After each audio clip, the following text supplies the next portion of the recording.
నమస్కారం, నా పేరు దివ్య. వార్తల్లో ముందుగా ముఖ్యాంశాలు.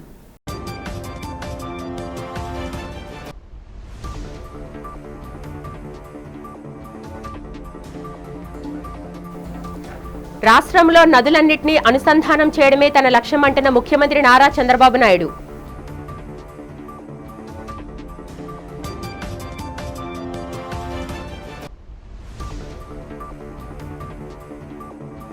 తప్పులు చేస్తూ మాపై దుష్ప్రచారం సాగిస్తారంటూ కూటమి నేతలపై మండిపడ్డ శాసనమండలి విపక్ష నేత బొత్స సత్యనారాయణ.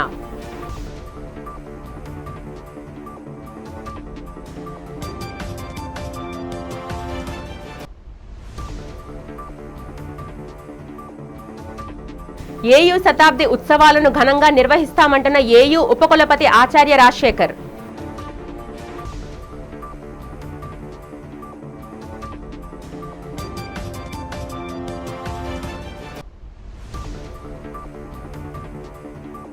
శ్రీ రేణుకా ఎల్లమ్మ తల్లి పండగ మహోత్సవాన్ని అత్యంత ఘనంగా నిర్వహించామని తెలిపిన ఆలయ కమిటీ కార్యదర్శి బొడ్డు పోలారావు.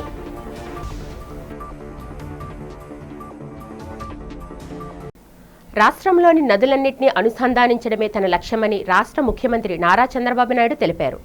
నదులను అనుసంధానించడం వల్ల భవిష్యత్తులో రాష్ట్ర ప్రజలకు నీటి కొరత ఉండదన్నారు. అసెంబ్లీలో చంద్రబాబు నాయుడు మాట్లాడుతూ గంగా, కావేరి, వంశధార నుండి పెన్నా వరకు ఇలా నదులు అనుసంధానం కావలసి ఉందన్నారు. రాష్ట్రంలో నదులన్నింటినీ అనుసంధానం చేసేందుకు కృషి చేస్తున్నానని చెప్పారు. రాష్ట్రంలోని నదులను అనుసంధానం చేయడమే తన జీవిత లక్ష్యమని చంద్రబాబు నాయుడు పునరుద్ఘాటించారు. నదులు నీటి వినియోగం, వాటి అనుసంధానం గురించి పలువురు సభ్యులు అసెంబ్లీలో లేవనెత్తారు. దానికి కారణం మనం ప్రకృతిని ఆరాధిస్తాం, నీటిని పూజిస్తాం. ఎక్కడ చూసినా గంగమ్మ తల్లిని మనం పూజలు చేసే సంస్కృతి ఉండే దేశం ఇది. అందుకే నేను ఆ రోజు దేశం ఒకసారి అదృష్టం కూడా 2 పుష్కరాలు కండక్ట్ చేశాను. మళ్ళీ నెక్స్ట్ ఇయర్కి గోదావరి పుష్కరాలు కండక్ట్ చేసే పరిస్థితి వస్తున్న 3వసారి. ఆ నెక్స్ట్ ఇయర్కి చూస్తే కృష్ణా పుష్కరాలు, అది కూడా 3వసారి కృష్ణా పుష్కరాలు కూడా ఈ ప్రభుత్వ ఆధ్వర్యంలో నిర్వహించే పరిస్థితికి వస్తుంది. ఒక విధంగా ఆలోచిస్తే ఇది ఒక అదృష్టం కూడా అని చెప్పి మీకు తెలియజేస్తున్నా. అయితే అధ్యక్ష, ఇది అనునిత్యం జరగాలనే ఉద్దేశంతో మీరు ఒకసారి చూస్తే గోదావరికి అఖండ హారతి ఇచ్చాం. 365 రోజులు చేయాలనేది నా ఉద్దేశం. కృష్ణాకి పవిత్ర హారతి ఇచ్చాం. ఈ విధంగా నదుల్ని మనం పూజించితే తద్వారా ఒక బాధ్యత పెరుగుతుంది. అదే మరిగా వాటర్ సెక్యూరిటీ ఆటోమేటిక్గా వస్తున్న ఉద్దేశంతో మనం పెట్టుకున్నాం. ఈరోజు దిశ ఈ ప్రభుత్వం చాలా స్పష్టంగా ఉన్నాం. నదుల అనుసంధానం చేసి, ఎందుకంటే మనం లోయర్ రైపేరియన్ స్టేట్, ఇప్పుడే మంత్రి గారు చెప్పారు, గోదావరి 40 సంవత్సరాలు ఆవరేజ్ నీళ్లు తీసుకుంటే 3000 టీఎంసీ సముద్రం లేకపోయినాయి. అదే మరి కృష్ణ పైన ప్రాజెక్టు కట్టారు, ఎప్పుడన్నా వరద వస్తే మనకు వస్తుంది. అలాంటి సందర్భాలు కూడా మనం ఫేస్ చేస్తున్నాం. ఈ 2 రివర్సే కాకుండా వంశధార దగ్గర నుంచి పెన్నా వరకు మనం కానీ నదుల అనుసంధానం చేసుకోగలిగితే, ఇంట్రా రివర్ చేయగలిగితే, దీనివల్ల మనకు సమస్య చాలా వరకు పరిష్కారం అవుతుంది. ఫేజ్ 1లో నేను ఇప్పుడే కదా దిశ గంగా కావేరి అనుసంధానం జరగాలనేది నా ప్రగాఢమైనటువంటి ఆకాంక్ష, కోరిక. ఒక్కసారి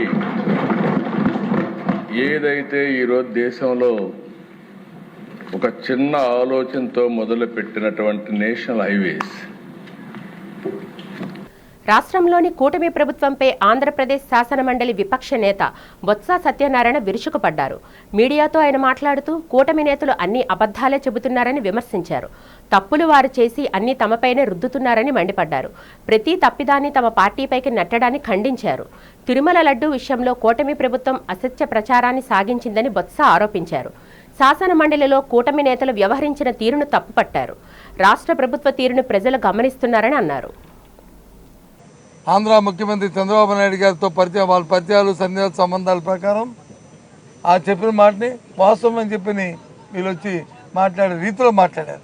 ఇది వీరికి రాష్ట్రం మీద ఉన్న శ్రద్ధ, ఇది రాయలసీమ ప్రజల మీద ఉన్న శ్రద్ధ, ఇది ఈ చంద్రబాబు నాయుడు గారు ఈ రాష్ట్రాన్ని చేస్తున్న అధికారంలో కూర్చుని చేస్తున్న మోసం. ఇది న్యాయమా చెప్పండి? ఆలోచించిన ఆంధ్ర రాష్ట్ర ప్రజలారా, మన రాష్ట్ర ప్రయోజనాలను ఏ విధంగా తాకట్టు పెట్టి ఏ విధంగా వీళ్ళు చేస్తున్నారో, ఏ విధంగా దోపిడీ చేస్తున్నారో ఆలోచించమని కోరుతున్నాను. అది మొదటగా జరిగింది. ఎన్జిటి ఆర్డర్ ఇచ్చిన తర్వాత పనులు జరిగావా జరగలేదా మేము దాని గురించి ప్రయత్నాలు చేస్తామా లేదా మా ప్రయత్నం మేము చేస్తాం. కానీ మీ ఏపీఎన్ అడుగుతున్న క్వశ్చన్కి చంద్రబాబు చెప్పిన ఏదైతే రేవంత్ రెడ్డి చెప్పిన మాటని మీరు అనుగుణంగా మీరు దాన్ని సమర్థిస్తున్నారా? అది చెప్పిన అబద్ధం చెప్తున్నా అడిగితే దాని సమాధానం చెప్పలేదు ఏపీఎన్ గారు. చెప్పండి, మీరు మీ పత్రిక దాన్ని సంబంధిస్తుందా? మీ పత్రిక కూడా దాన్ని సంబంధిస్తుందా చెప్పండి. మీ గవర్నమెంట్ చెప్పొచ్చు కదా. అది ఏది మేము రేవంత్ రెడ్డి చెప్పిన మాట అబద్ధం చెప్పాలి కదా, లేదు వాస్తవం ఇది వద్దని చెప్పాలి కదా. అది ఎందుకు చెప్పట్లేదు? అది చెబితే ఇది చెప్పు, అది చెబితే ఇది చెప్పు. అది ఆ విషయం చెప్పండి, ఆ విషయం చెప్పట్లేదు. ఆ విషయాన్ని ఎందుకు ఖండించలేదు, ఎందుకు బలపరచట్లేదు? ఏంటి మీ వీక్నెస్ ఏంటి? హరీష్ చెప్పిందని మేము ఖండిస్తున్నాం కాదు. హరీష్ చెప్పింది ఆయన తాలూకా రాజకీయ స్వాతంత్రం చెప్పిన మాట అయ్యి ఉండొచ్చు అని మేము చెప్తున్నాం కదా. మీరు చెప్పాలి కదా. ఎందుకు చెప్పట్లేదు? మీరు ఎందుకు చెప్పట్లేదు? చెప్పండి. మీరు సభాసాహిత్యం చెప్తున్నాం కదా. మీరు ఇలాంటి దొంగ ఈ రాష్ట్రాన్ని దయచేసి ఏపీఎన్ గారు మీకు దయచేసి మీకు మనం చేస్తున్నాను. ఈ రాష్ట్ర ప్రజలు మన ముఖ్యం తప్ప వ్యక్తిగత స్వార్థాలు, వ్యక్తిగత పరిచయాలు మన ముఖ్యం కాదు. మాకు అందరితో పరిచయాలు ఉన్నాయి. శ్రీకాకుళం డయేరియా ప్రభావిత ప్రాంతంలో కేంద్ర మంత్రి కింజరాపు రామ్మోహన్ నాయుడు పర్యటించి పరిస్థితిని సమీక్షించారు. బాధితులను నేరుగా పరామర్శించిన ఆయన వారికి అందుతున్న వైద్య సదుపాయాల గురించి ఆరా తీశారు. అనంతరం అధికారులతో ఏర్పాటు చేసిన సమీక్షా సమావేశంలో మాట్లాడుతూ ప్రజలకు అందుతున్న చికిత్స, సురక్షిత త్రాగునీటి సరఫరా మరియు పారిశుద్ధ్య చర్యలపై నివేదికలు కోరారు. వ్యాధి ప్రబలకుండా క్షేత్రస్థాయిలో తీసుకోవాల్సిన జాగ్రత్తలపై దిశానిర్దేశం చేశారు. పరిస్థితిని పూర్తిగా అదుపులోకి తీసుకురావడానికి తక్షణమే యుద్ధ ప్రాతిపదికన చర్యలు చేపట్టాలని, బాధితులకు మెరుగైన వైద్యం అందేలా చూడాలని అధికారులను ఆదేశించారు. పారిశుద్ధ్యం విషయంలో ఎక్కడా రాజీ పడకూడదని, త్రాగునీటి నమూనాలను ఎప్పటికప్పుడు పరీక్షించాలని ఆయన స్పష్టం చేశారు.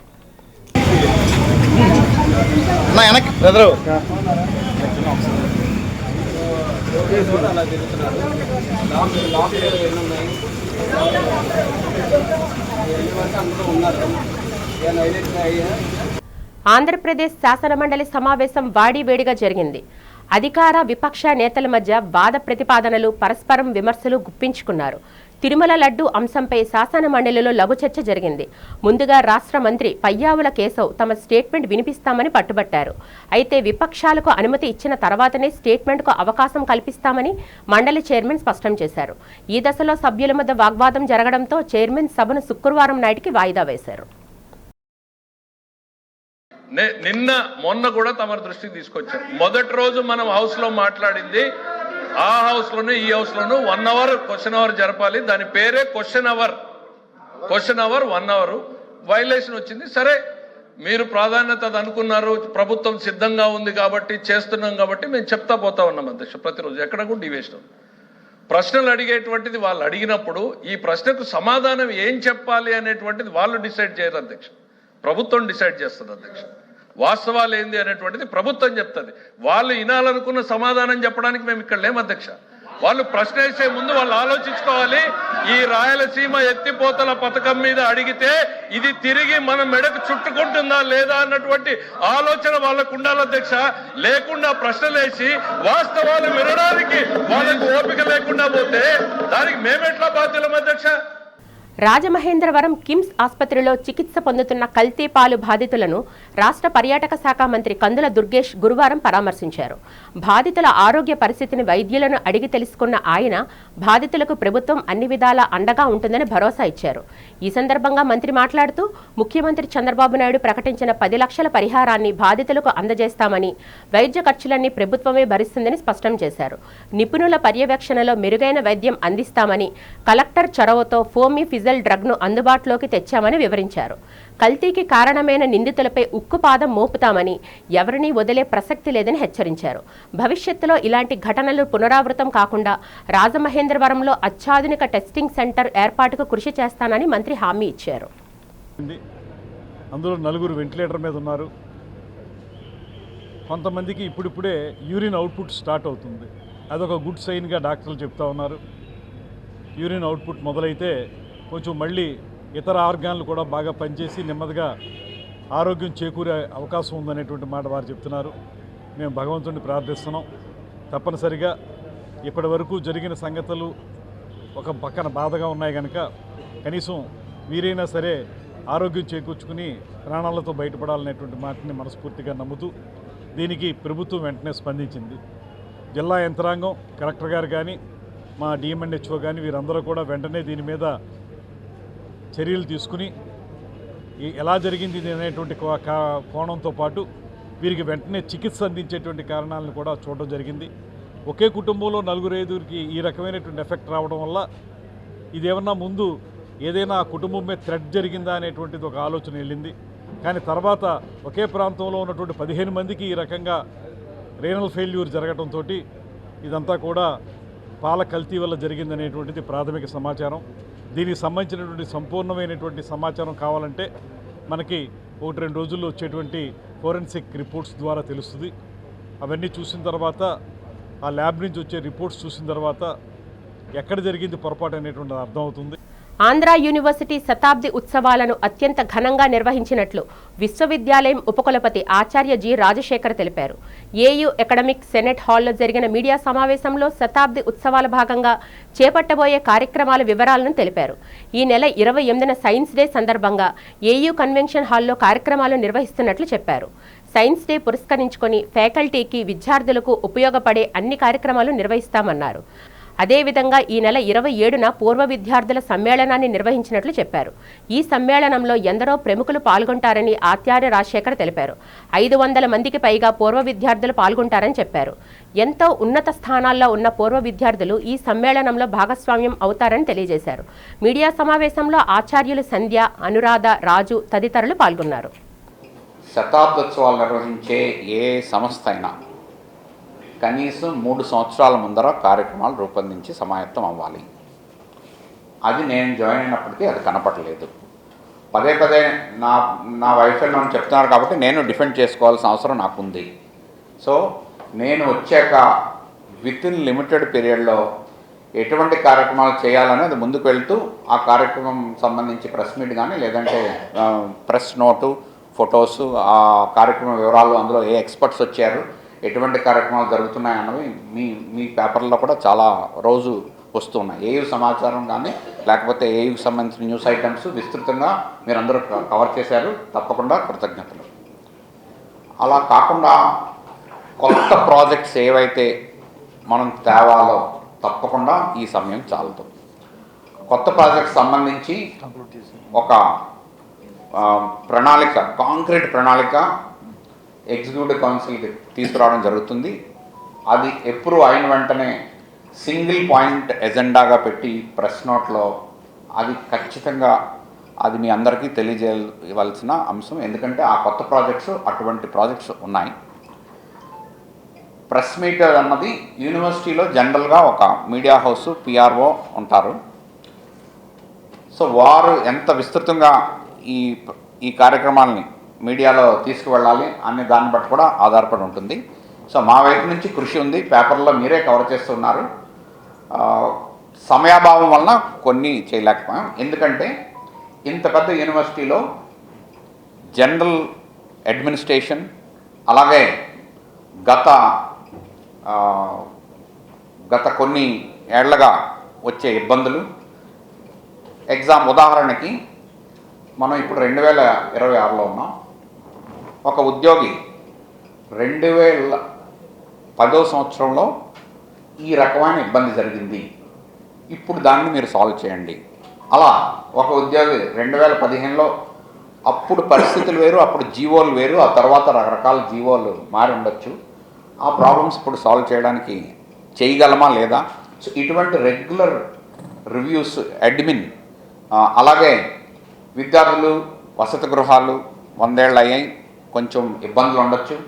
సో ఫస్ట్ ప్రయారిటీగా కిచెన్ డైనింగ్ రెనోవేషన్ చేయడం జరిగింది. శ్రీవారి లడ్డూ ప్రసాదం తయారీకి వస్తున్న ప్రతి నెయ్యి ట్రక్కును అన్ని విధాలా క్షుణ్ణంగా పరిశీలించిన తర్వాతే అనుమతిస్తున్నామని రాష్ట్ర గృహ నిర్మాణ శాఖ మంత్రి కొలుసు పార్థసారథి స్పష్టం చేశారు. ఈ సందర్భంగా మంగళగిరిలోని తెదేపా కేంద్ర కార్యాలయంలో ఏర్పాటు చేసిన మీడియా సమావేశంలో ఆయన మాట్లాడారు.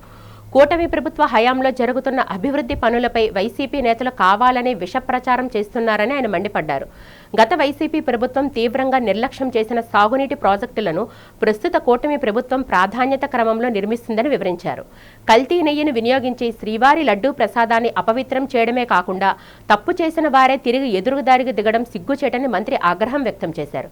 వైకాపా నేతలు తమ తప్పులను కప్పిపుచ్చుకోవడానికి చేస్తున్న విమర్శలను ప్రజలు గమనిస్తున్నారని ఆయన ఈ సందర్భంగా పేర్కొన్నారు.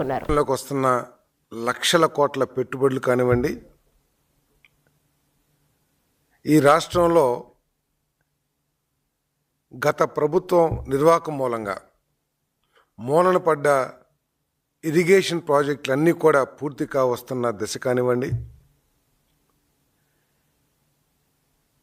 గత ప్రభుత్వం చేతకానితనం మూలంగా రాష్ట్రానికి ఒక రాజధాని లేకుండా పోయిన పరిస్థితి నుంచి ప్రజలందరూ కూడా మెచ్చే రాజధాని పూర్తవుతున్న పరిస్థితుల్లో ప్రజల దృష్టిని మరల్చడానికి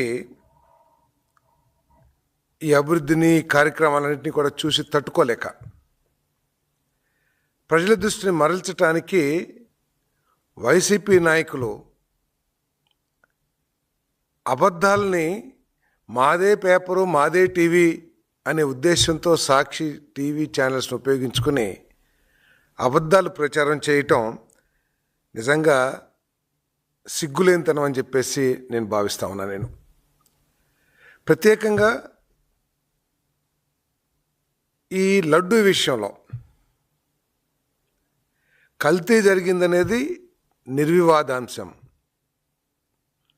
ఈ రాష్ట్రంలో ఆఖరికి చిన్న పిల్లవాడికి కూడా అనుమానం లేని తేలిపోయిన విషయం. ప్రతి ఏటా అంతకంతకు శ్రీ రేణుకా ఎల్లమ్మ తల్లి పండగ మహోత్సవాన్ని అత్యంత వైభవంగా నిర్వహిస్తున్నామని శ్రీ రేణుకా ఎల్లమ్మ తల్లి ఆలయ కమిటీ కార్యదర్శి బొడ్డు పోలారావు తెలిపారు. ఈ ఏడాది జరిగిన దానికంటే వచ్చే ఏడాది అమ్మవారి పండగ మరింత ఘనంగా నిర్వహిస్తున్నట్లు చెప్పారు. మీడియాతో బొడ్డు పోలారావు మాట్లాడుతూ అమ్మవారి ఆలయాన్ని ఏ విధంగా నిర్మించడం జరిగిందో వివరించారు. కొంతమంది దాతలు భక్తుల సహకారంతో అమ్మవారి ఆలయాన్ని నిర్మించామన్నారు. ఇప్పటికీ ఎంతో మంది దాతలు అందిస్తున్న సహకారంతో ఆలయంలో అనేక ఆధ్యాత్మిక సేవా కార్యక్రమాలు నిర్వహించగలుగుతున్నామని తెలియజేశారు. ప్రతి గురువారం ఆలయ ప్రాంగణంలో భారీ ఎత్తున ప్రసాద వితరణ కార్యక్రమాన్ని నిర్వహిస్తున్నామని చెప్పారు. భక్తుల పాలట అమ్మవారు కొంగు బంగారమే విరాజిల్లుతుందని పోలారావు తెలిపారు. ఆలయ కమిటీకి భక్తులు దాతలు అందిస్తున్న సహాయ సహకారాలకు కృతజ్ఞతలు తెలిపారు. కార్యక్రమంలో ఆలయ కమిటీ గౌరవ అధ్యక్షుడు పీలా వెంకట అప్పలనాయుడు, అధ్యక్షుడు కర్రి నీలకంఠం, పంపాణ గణేష్, బడే నాగరాజు, సత్యనారాయణ, వాసుపల్లి నారాయణ, సతీష్, సత్యవతి, పాకలపాటి అప్పారావు, మధు తదితరులు పాల్గొన్నారు. రేణుకా ఎల్లమ్మ తల్లి వారి ఆలయంలో నేను కూడా ఒక కమిటీతో నన్ను కూడా ఒక బాధ్యతగా నన్ను చేరుకున్నారు. చాలా థ్యాంక్స్ అండి. అందరికీ నేను కూడా రుణపడి ఉన్నాను. చాలా చక్కగా రావాలా. దీని తాలూకా పూజారి కుటుంబం ఉంది, చెట్టి నౌకరాజు. వారు గతంలో వారు చేసిన పని ఏంటంటే ఇక్కడ కొంతమంది పెద్దలు అమ్మోరు మట్టి ప్రతిమ చిన్నది ఉండేది, ఆవిడకి నీడ లేదు, గొడుగు లేదు, వర్షానికి తడిసేది, ఎండకి ఎండేది. ఆ విగ్రహాన్ని తీసి ఆ ప్రతిమను తీసి ఈ కొబ్బరి చెట్టు కింద తోసేసి ఇక్కడున్న పెద్దలు 3 షాపులు కట్టుకున్నారు. ఆ 3 షాపులు కట్టిన దాకా ప్రముఖులు ఆగారు. ఆ 3 షాపులు కట్టాక ఈటి విజయలక్ష్మి గారు ఎమ్మెల్యే గారు అప్పుడు 95-90 ప్రాంతంలో వారు ఏం స్లాబ్ వేసాక దాన్ని పడగొట్టారు. ఇది అమ్మోరు స్థలం, మీరు ఎలా కడతారు? వ్యక్తిగత కక్షల నేపథ్యంలో ఒక వ్యక్తిపై కారుతో తొక్కించి హత్యాయత్నానికి పాల్పడిన ఘటన ఆలస్యంగా వెలుగులోకి వచ్చింది. కేసు వివరాలను చింతపల్లి ఎస్ఐ జి వీరబాబు వెల్లడించారు. ఈ నెల 24న తాజంగి గ్రామంలో సాయంత్రం 5:30 సమయంలో దురియా ధర్మారావు అనే వ్యక్తి నీటిపల్లి ఈశ్వర్రావుపై తన మారుతి స్విఫ్ట్ డిజైర్ కారుతో ఉద్దేశపూర్వకంగా దాడికి పాల్పడ్డారన్నారు. నిందితుడు తన కారుతో ఈశ్వర్రావును బలంగా ఢీకొట్టడమే కాకుండా పదే కారును ముందుకి వెనక్కి పోనిస్తూ అతనిపై ఎక్కించి ప్రాణాపాయం కలిగించేందుకు ప్రయత్నించాడని చెప్పారు. ఈ ఘటనపై బాధితుడి కుటుంబ సభ్యులు 25న పోలీస్ స్టేషన్లో ఫిర్యాదు చేయగా వెంటనే కేసు నమోదు చేసి దర్యాప్తు ప్రారంభించామన్నారు. బాధితుడు ప్రస్తుతం విశాఖపట్నంలో మెడికవర్ ఆసుపత్రిలో చికిత్స పొందుతున్నారని, అతని ఆరోగ్య పరిస్థితి నిలకడగా ఉందని వైద్యులు తెలిపినట్లు ఎస్ఐ పేర్కొన్నారు. నిందితుడు దురియా ధర్మారావును అదుపులోకి తీసుకుని అరెస్టు చేసినట్లు తెలిపారు. నా పేరు జి వీరబాబు, ఎస్ఐ చింతపల్లి. అయితే మనకి తేదీ 24/2/2025 తారీఖున తాజంగి గ్రామంలో సాయంత్రం 5:30 సమయంలో ఒక ఇన్సిడెంట్ జరిగిందండి. అయితే ఈ నీటిపల్లి ఈశ్వరరావు అని ఈయన విక్టిమ్ అండి, దురియా ధర్మారావు ఈయన ఎక్యూజ్డ్. వీళ్ళ మధ్య ఉన్న పర్సనల్ సిచ్యువేషన్ దృష్టిలో పెట్టుకొని దురియా ధర్మారావు ఈయన కారుతోటి, మారుతి సుజుకి కారుతోటి, రెడ్ కలర్ కారుతోటి చంపాలనే ఉద్దేశంతో ఆయన మీదకి కారు ఫోర్స్ఫుల్గా ఎక్కించడం జరిగిందని, గుద్దడం జరిగింది. గుద్దుతూ పలుమార్లు కారుని ముందుకు వెనక్కు పోనిస్తూ ఆయన మీదకి అసాల్ట్ చేయడం జరిగింది. ఈ విషయంలో మాకు పోలీస్ స్టేషన్కి 25/2/2026 తారీఖున మనకి కంప్లైంట్ ఇవ్వడం జరిగింది. దాని మీద ఇమీడియట్లీ మేము ముద్దాయి కోసం ఒక టీం ఫామ్ చేసి పంపించామండి. నేను విక్టిమ్ కోసం ప్రజెంట్ వైజాగ్ మెడికవర్ హాస్పిటల్ ఉన్నాడు, నేను వెళ్ళి చూసి వచ్చాను. ప్రజెంట్ కొంచెం బాగానే ఉన్నారని చెప్పారు, డాక్టర్ గారు బాగానే ఉన్నారని చెప్పారు, కోలుకుంటారని చెప్పారు. ఇప్పుడు ప్రజెంట్ ముద్దాయి అయితే మా అదుపులో ఉన్నారండి. ఇప్పుడు అరెస్ట్ చేసి రిమాండ్ పంపారు. ప్రశాంతమైన ఆంధ్ర యూనివర్సిటీలో మత రాజకీయాలకు చోటు లేదని సిఐటియు విశాఖ జిల్లా ప్రధాన కార్యదర్శి ఆర్కేఎస్వి కుమార్ పేర్కొన్నారు. ఏయూలో ఇటీవల కాలంలో విద్యార్థుల మధ్య ఘర్షణలు జరుగుతున్నాయని ఆవేదన వ్యక్తం చేశారు. దీనికి ప్రధాన కారణం విశ్వవిద్యాలయంలో మత రాజకీయాలను ప్రోత్సహిస్తూ ఆర్ఎస్ఎస్ ప్రచారం చేయడమేనని ఆరోపించారు. ఏయూ రిజిస్టర్ కార్యాలయం సమీపంలో సిఐటియు పతాక ఆవిష్కరణ చేశారు. అనంతరం కుమార్ మాట్లాడుతూ వర్సిటీలో భావాల మధ్య సంఘర్షణ జరగాలి తప్ప విద్యార్థుల మధ్య కాదన్నారు. బీజేవైఎం రాష్ట్ర ప్రధాన కార్యదర్శి సురేంద్ర, ఏబీవీపీ రాష్ట్ర కార్యదర్శి గోపీల ఆధ్వర్యంలో వందల మంది ప్రజాస్వామ్యానికి విరుద్ధంగా వ్యవహరించారన్నారు. దాడికి పాల్పడిన వారిని శిక్షించాలని డిమాండ్ చేశారు. ఈ కార్యక్రమంలో ఏయూ ఎంప్లాయీస్ యూనియన్ మాజీ అధ్యక్షులు పీతల అప్పారావు, సీటు నాయకులు అనపర్తి అప్పారావు, బొట్టా రామారావు, భూలోకరావు పాల్గొన్నారు. ఉద్యోగులు కనీసం ఒక 2000 మంది అయినా పనిచేసేవారు. అలాగనే అధ్యాపకులు 1100 మంది అయినా పనిచేసేవారు. అటువంటి వాళ్ళు ఈ రోజున ఎటువంటి ఇది తీసుకోకుండా ఒక్కొక్క సెక్షన్కి ఒక ఫ్యాకల్టీ మెంబర్ కూడా లేని విధంగా తయారు చేశారు. ఒకప్పుడు యూనివర్సిటీ అంటే దేశం మొత్తం మీదే కాదు, విదేశాల్లో కూడా మంచి పేరు ఉండేది.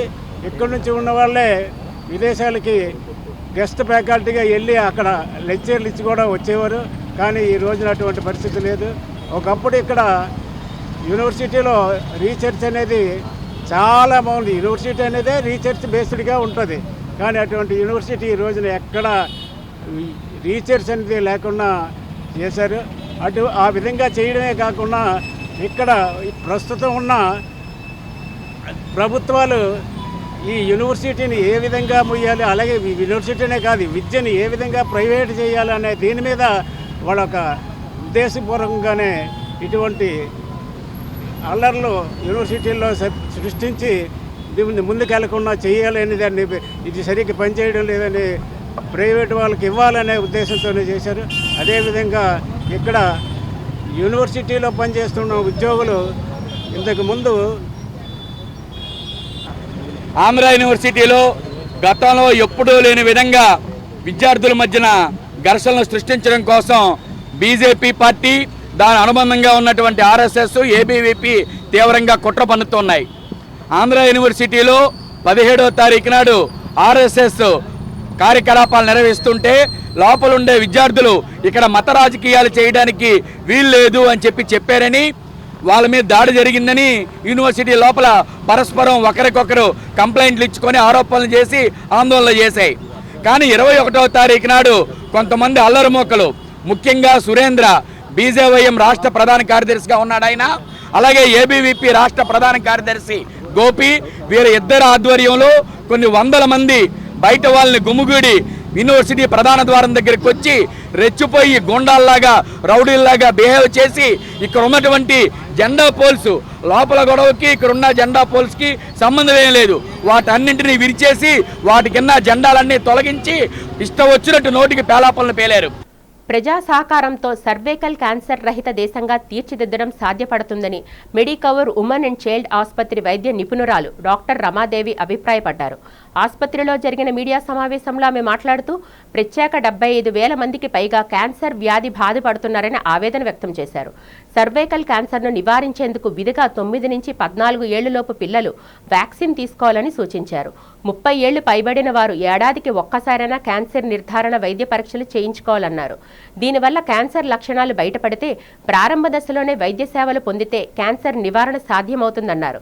ప్రజలు అపోహలను విడనాడి క్యాన్సర్ బారిన పడకుండా ఉండేందుకు వ్యాక్సిన్ తీసుకోవాలని డాక్టర్ రమాదేవి కోరారు. నేడు ఆస్ట్రేలియా దాదాపు సర్వైకల్ క్యాన్సర్ రహిత దేశంగా మారబోతుందని చెప్పారు. మన దేశంలో కూడా ఈ క్యాన్సర్ నివారణ సాధ్యమేనని అన్నారు. ప్రజలందరూ వ్యాక్సిన్ తీసుకోవడం, తరచూ క్యాన్సర్ నిర్ధారణ పరీక్షలు చేయించుకోవాలని డాక్టర్ రమాదేవి సూచించారు.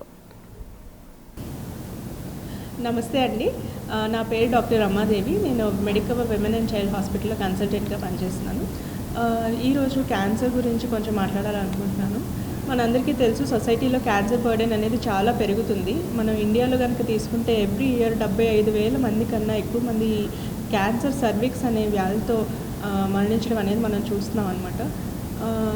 ఇంపార్టెంట్ విషయం ఏంటి అంటే ఇందులో చాలా వరకు కూడా, అన్నీ కాకపోతే చాలా వరకు కూడా మనము ప్రివెంట్ చేసే అవకాశాలు ఉన్న క్యాన్సర్ అనమాట ఇది సర్వైకల్ క్యాన్సర్ అనేది. ఎలా అంటే ఈ హెచ్పివి వ్యాక్సినేషన్, ఎందుకంటే ఈ సర్వైకల్ క్యాన్సర్ అనేది హ్యూమన్ పాపిలోమా వైరస్ అనే వైరస్ వల్ల రావడం వలన ఈ వ్యాక్సినేషన్తో దీన్ని ప్రివెంట్ చేయడం అనేది మనకు కుదురుతుంది. అదే కాకుండా పాప్స్మియర్ అనే టెస్ట్ ఒకటి ఉంటుంది. దాంతో మనం ఎర్లీగా క్యాన్సర్ రాకముందుగా వచ్చే చేంజెస్ని డిటెక్ట్ చేయడం అనేది జరుగుతుంది. మనం వింటూనే ఉన్నాం, ఈ ఆస్ట్రేలియాలో ఈ క్యాన్సర్ అనేది నియర్ ఎలిమినేషన్ స్టేజ్కి వచ్చిందని. వాళ్ళు ఏం చేశారు, ఇదే చేశారు. హెచ్పివి వ్యాక్సినేషన్ అనేది 9 to 14 ఇయర్స్ పిల్లలలో, బోత్ బాయ్స్ అండ్ గర్ల్స్లో ఇమ్యునైజేషన్ షెడ్యూల్లో యాడ్ చేయడం జరిగింది. చాలామందికి అది ఇవ్వడం జరిగింది. దాంతోపాటు పాప్స్మియర్ స్క్రీనింగ్ అనేది రెగ్యులర్గా చేయడం జరిగింది. ఈ 2 పనులు చేయడం వల్ల వాళ్ళు నియర్ ఎలిమినేషన్ స్టేజ్కి వచ్చారు. సో మనకు అది పాసిబుల్ కాదా? ఇండియాలో కూడా అది పాసిబుల్. కాకపోతే మనలో కొంచెం అపోహలు ఉంటాయి. ఏంటంటే ఈ హెచ్పివి వ్యాక్సినేషన్ అనేది కొంచెం పెయిన్ఫుల్గా ఉంటుందనో, లేకపోతే సైడ్ ఎఫెక్ట్స్ ఉంటాయనో అనుకుంటారు. లేకపోతే ఇది మన వాళ్ళకి కాదు, కొంచెం హై రిస్క్ బిహేవియర్ ఉన్న వాళ్ళకని అనుకుంటారు. పాప్స్మియర్ స్క్రీనింగ్ విషయానికి వచ్చేసరికి చాలామంది సిగ్గుతోనో, లేకపోతే ఇంటర్నల్ ఎగ్జామినేషన్ గురించిన భయంతోనో, లేకపోతే సిమ్టమ్స్ ఉన్న వాళ్ళకి ఈ ప్రాబ్లం ఉన్న వాళ్ళకి ఇది చేయాలి, మనకెందుకు అని అనుకోవడం వలన దీన్ని అవాయిడ్ చేస్తూ ఉంటారు. సో ఈ అపోహలు కనుక మనం తగ్గించుకొని మన 9 నుంచి 14 వయసు ఉన్న పిల్లల్లో ఈ వ్యాక్సినేషన్ వేయించడం వల్ల కానీ, లేకపోతే ఆ టైంలో మిస్ అయిన వాళ్ళు 26 సంవత్సరాల లోపు వాళ్ళకి క్యాచప్ వ్యాక్సినేషన్ అనేది చేయించుకోవడం ద్వారా, లేకపోతే ఈ పాప్స్మియర్ని 30 సంవత్సరాలు దాటిన వాళ్ళు ప్రతి 3 సంవత్సరాలకి రిపీట్ చేయడం ద్వారా మనం కూడా ఈ సర్వైకల్ క్యాన్సర్ని నియర్ ఎలిమినేషన్ స్టేజ్కి తీసుకువెళ్ళచ్చు. సో ఈ అపోహల్ని వదిలేయండి అండ్ వ్యాక్సినేషన్ చేయించుకోండి. Thank you. ఆర్ నల్లకన్ను మృతి సిపిఐ పార్టీకి తీరని లోటు అని సిపిఐ విశాఖ జిల్లా కార్యదర్శి షేక్ రెహమాన్ అన్నారు. సిపిఐ అగ్ర నాయకులు, స్వాతంత్ర సమరయోధుడు నల్లకన్ను మృతికి సిపిఐ విశాఖ జిల్లా కార్యాలయంలో ఆ పార్టీ నేతలు నివాళి అర్పించారు. నల్లకన్ను చిత్రపటానికి పూలమాలలు వేసి నివాళులు అర్పించారు. ఈ సందర్భంగా రెహమాన్ మాట్లాడుతూ సిపిఐ పార్టీలో క్రియాశీలక పాత్ర పోషించారని చెప్పారు. పార్టీ బలోపేతం చేయడంలో, ప్రజా సమస్యల పరిష్కారానికి నల్లకన్ను చేసిన సేవలు అమోఘమని ప్రశంసించారు. నిరంతరం ప్రజాక్షేత్రంలో ఉంటూ వారి కోసమే పనిచేసిన గొప్ప ప్రజానాయకుడు నల్లకన్ను అని అన్నారు. దేశ స్వాతంత్ర సమరంలో పాల్గొని జైలుకెళ్లిన దేశభక్తుడన్నారు. నల్లకన్ను మృతి కార్మిక, కర్షక, రైతు, సామాన్య ప్రజలకు తీరని లోటు అని రెహమాన్ అన్నారు. ప్రజల తరపున ఎన్నో పోరాటాలు చేసి విజయం సాధించారని గుర్తు చేశారు. ఈ కార్యక్రమంలో సిపిఐ నాయకులు, ఆ పార్టీ అనుబంధ సంఘాల నేతలు పాల్గొన్నారు. కమ్యూనిస్ట్ పార్టీ గురురుద్రుడు, కమ్యూనిస్ట్ పార్టీ ఎప్పుడైతే పుట్టిందో ఆయన కూడా అప్పుడే జన్మించారు. ఆర్ నల్లకన్ను అనే ఆయన నిన్న తమిళనాడు ఏదైతే ఉందో తమిళనాడులో తుదిశ్వాస అనేది విడచడం జరిగింది. ఈయన అనారోగ్యం బాగోక ఫిబ్రవరి 1వ తారీఖున గాంధీ హాస్పిటల్ తమిళనాడులో మరి జాయిన్ అయ్యారు. ఆ మృత్యుతో పోరాడుతూ నిన్న తుదిశ్వాస కూడా విడడం అనేది జరిగింది. ఈయన స్వాతంత్ర ఉద్యమంలో కూడా పోరాటంలో భాగస్వాములుగా ఉన్నారు. తదనంతరం 49-50లో ఆయన్ని ఏదైతే స్వాతంత్రం వచ్చిన తర్వాత నిషేధం పేరుతో అప్పుడున్న మన కేంద్ర గవర్నమెంట్ అనేది ఆయన జైల్లో కూడా పెట్టడం అనేది జరిగింది. 7 సంవత్సరాలైనా జైలు జీవితం అనుభవించిన తర్వాత నిర్దోషిగా కొట్టి బయటకు కేసు కొట్టిన తర్వాత ఆయన బయటకు వచ్చిన తర్వాత ప్రజాక్షేత్రంలో ప్రజలు ఎదుర్కొంటున్న సమస్యలు ఏవైతే ఉన్నాయో ఆ సమస్యల మీద నిరంతరం కూడా ప్రజల మధ్యనే ఉండి ఆ యొక్క ప్రజా సమస్యల మీద ప్రభుత్వాల మీద ఎక్కుపెట్టి పోరాట ఉద్యమాల్లో ముందు పెట్టాను అనేది ఉన్నాడు. 101 సంవత్సరం అయినా 6 నల్లకన్ను తాలూకా మరి ఆయన చేసే పోరాటాలు అనేది సిపిఐ జిల్లా సమితి కూడా స్మరించుకొని ఆ వైపుగా ముందుకు పోవాలని. రెండోది ఆయన ఆ రాష్ట్ర గవర్నమెంట్ ఏదైతే ఉందో ఇప్పుడు స్టాలిన్ గారు ఆనాడు ఆయన నిజాయితీ నిబద్ధతతో కలిగిన ఒక కమ్యూనిస్టు నాయకుడిగా ఉన్నారు కాబట్టి ఆయనకి 4 ఏళ్ల క్రితం ఒక అవార్డు కూడా ఇచ్చారు. ఆ అవార్డులో 25 లక్షలు ఇస్తే ఆ 25 లక్షలో 10,000 కలిపి రిటర్న్ మళ్ళీ సీఎం రిలీఫ్ ఫండ్ కూడా ఇవ్వడం జరిగింది. అంత నిబద్ధత కలిగిన కమ్యూనిస్టు యోధుడు ఈరోజు కమ్యూనిస్ట్ పార్టీకి తీరని లోటుగా నిన్న చనిపోయారు. దాన్ని చాలా తీరని లోటు. మరి అటువంటి కమ్యూనిస్టు యోధులకు సంబంధించి వాళ్ళ కుటుంబానికి ప్రగాఢ సానుభూతి, ఆయనకి నివాళులు కూడా అర్పిస్తున్నాం.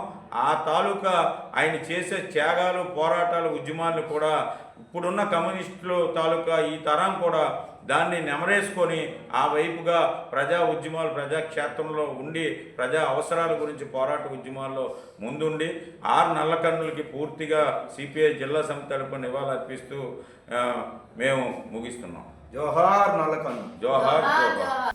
వార్తలు ముగించే ముందు ముఖ్యాంశాలు మరొకసారి చూద్దాం.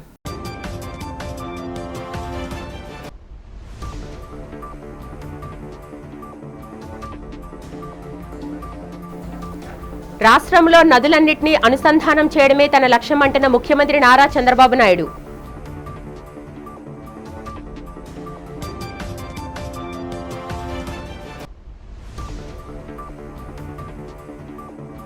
తప్పులు చేస్తూ మాపై దుష్ప్రచారం సాగిస్తారంటూ కూటమి నేతలపై మండిపడ్డ శాసనమండలి విపక్ష నేత బొత్స సత్యనారాయణ.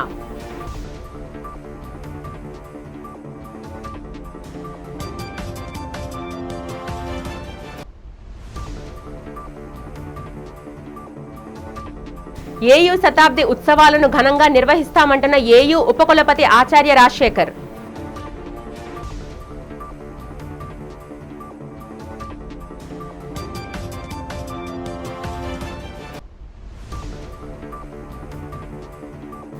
శ్రీ రేణుకా ఎల్లమ్మ తల్లి పండగ మహోత్సవాన్ని అత్యంత ఘనంగా నిర్వహించామని తెలిపిన ఆలయ కమిటీ కార్యదర్శి బొడ్డు పోలారావు.